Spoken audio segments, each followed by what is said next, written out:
আসসালামু আলাইকুম। একজন ভাই প্রশ্ন করেছিলেন, দাঁতে ব্যথা হলে রুট ক্যানাল ট্রিটমেন্ট করার পরামর্শ দেওয়া হয় কেন? সহজভাবে যদি আমরা বুঝতে চাই, ব্যাকটেরিয়া এবং সায়ানোব্যাকটেরিয়ার কারণে ডেন্টাল ক্যারিজ বা দাঁতের গর্তগুলো হতে পারে। এই গর্তগুলো ধীরে ধীরে বাড়তে থাকে।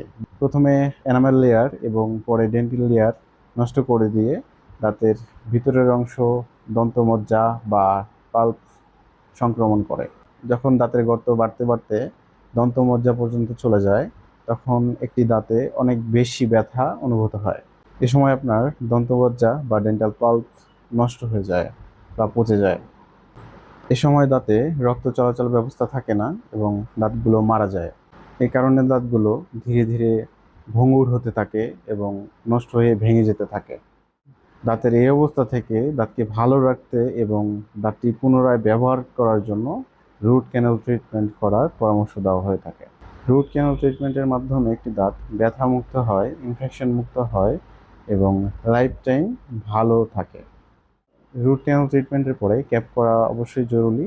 এতে করে আপনার দাঁতটি ভেঙে যাওয়া থেকে রক্ষা পায়, পুনরায় সংক্রমণ হয় না এবং আপনি সুন্দরভাবে এই দাঁতটি ব্যবহার করে খেতে পারবেন।